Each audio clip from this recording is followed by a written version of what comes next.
세계 최대 규모의 인공 서핑장이 내년 말 경기도 시흥 시아호에 들어섭니다. 여기에 연관된 많은 분들께서 또 기회와 이익을 얻고 이것이 또 지역 경제에는 일자리 창출로 이어지고 2020년 경기도와 시흥시의 지원을 받아 5만 평 규모의 세계 최대 인공파도, 리조트, 상가, 호텔을 포함한 대규모 해양 도시를 만들겠다며 정부의 예산 수백억을 투자한 이곳. 당시 홍보 문구는 한국판 하와이였습니다. 이곳은 시흥에 있는 MTB 웨이브 파크입니다. 여기가 지금 거북섬 정문 쪽인데 오늘이 좀 주말임에도 불구하고 사람이 되게 없는 것 같아요. 홍보관이라고 지어놨는데 볼까 했는데 사람이 없어요. 2조 2천억 원 규모의 투자 협약 체결이다. 여기서 무슨 꼬리칸 열차 같은 거 타가지고 그런 관광 투어 같은 거를 만들어 놓은 것 같은데 꼬마기차 매표소거든요. 운영을 하고 있지 않은 것 같아요. 여기가 아마 그 웨이브 파크인 것 같아요. 지금이 딱 7월달이라서 손님이 한참 제일 많아야 되는 시기로 하는데 이렇게 크고 뭔가 잘 돼 있긴 해요. 아래 보면은 막 서핑도 할 수 있고 사람이 별로 없죠. 안에서 지금 수영하시는 분들. 저희 동네 수영장만 가도 이거보단 사람이 많아요. 그래서 뭐 강습 같은 거 받으러 가면은 어머님들 많아가지고 강의 받을 때 좀 지도받기도 굉장히 어려운, 운영은 하고 있는 것 같긴 한데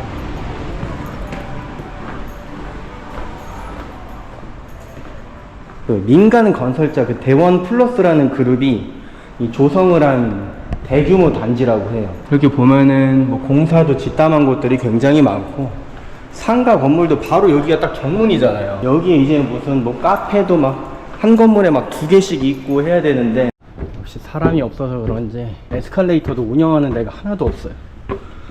무릎이 아파 죽겠습니다. 제가 나이 들어서 그런 게 아니라 사고가 나가지고 얼마 전에 큰 사고가 나서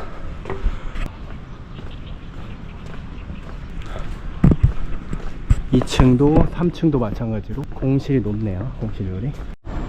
이 안에는 뭐 캠핑촌 같은 것도 만들어 놨는데 사람의 뭐 인기척이라고는 느껴지지가 않네요. 근데 이쁘긴 해요. 되게 좀 아름답게 좀 잘 만들어 놓은 지형인 것 같고 초반에는 아무튼 지으려고 좀 노력을 굉장히 많이 했던 것 같아요. 한국어는 안 들리고 중국어만 자꾸 들리네요. 지나가다 보니까 TV 단지 같은 게 있어가지고 공장에서 끝나고 나서 좀 중국인들이 좀 놀러 온 것 같습니다. 제가 버스를 타고 왔었는데 오는 길에도 한국어는 하나도 안 들리고 다 중국어밖에 안 들렸어요. 촬영이 끝나고 식당에 들려서 식사를 했었는데 그때도 중국어만 들려왔습니다.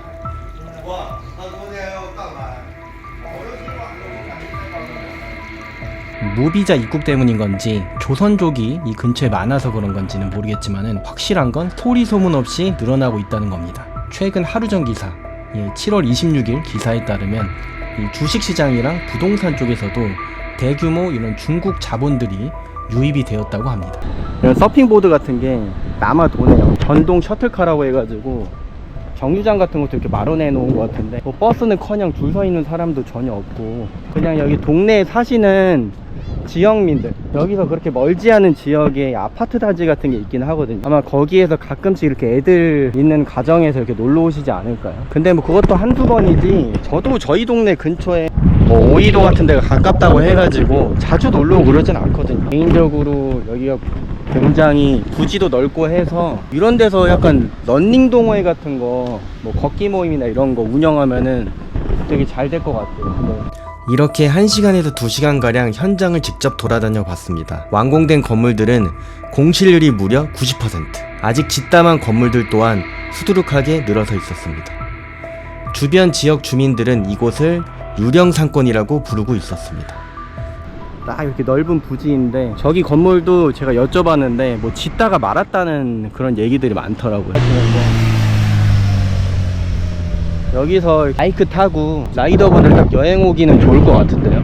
사람이 많이 올 것을 예상을 해가지고 주차장을 굉장히 크게 만들어 놓은 것 같은데 1층 보시면은 상가가 싹 비어 있어요. 이 버스 정류장 노선도로 보면은 얼마나 여기가 크냐면은 여기 MTB 단지부터 시작이거든요. 여기가 호반 지나고 웨이브파크 정문, 동측, 거북섬, 수변 여기 밑에까지. 여기 홀로 남겨진 오리배 두 척이 뭔가 외로워 보이네요. 여기 사진 포토존 같은 것도 마련해 놨네요.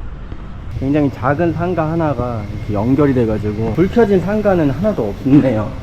어두컴컴해가지고 다 비어있고 저녁 돼서 어두워지고 하면은 동네에 뭐 가로등이나 이런 것도 안 켜지는 것 같거든요. 여기도 이렇게 모델하우스 같은 거 해놓으려고 뭐 이것저것 해서 만들어 놨던 것 같은데 싹 비어있고 이것만 쌓여있네. 팜플렛도 돌리고 영업도 열심히 하고 했던 것 같아요. 그렇다면 이렇게 엄청난 규모의 웨이브 파크는 왜 실패하게 된 것일까요?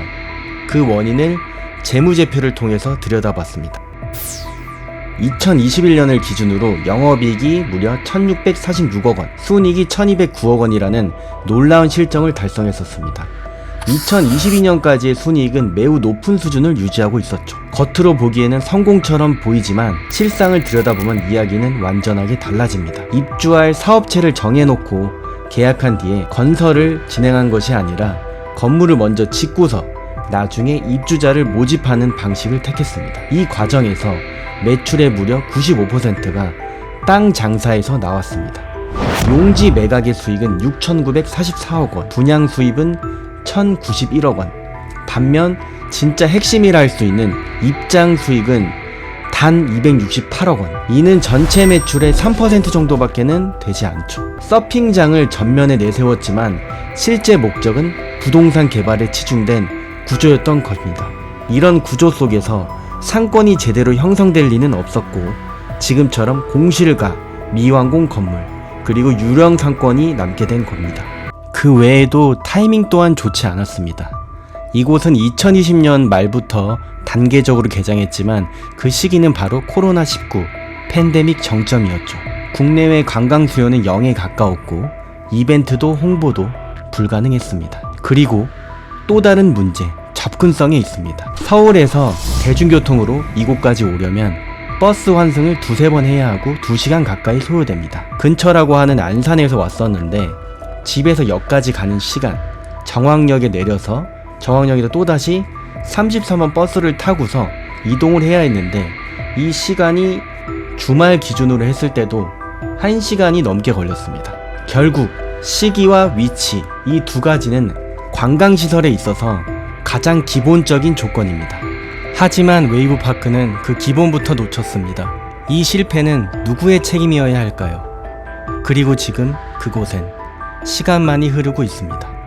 시화호 거북섬 기적을 넘어 기후. 예전에 아마 세워둔 차 같아요. 좋은 자리 선점하면 돈 벌어요라고. 근데 솔직히 좀 말씀을 드리면은 제가 이 정도일 줄 몰랐어요. 상황이 이렇게 MTB 단지 쪽에 있는 이 웨이브파크라는 데가 이렇게 유령 단지까지 될 줄은 몰랐거든요. 그리고 여기 근처에 산다는 친구들도 있어가지고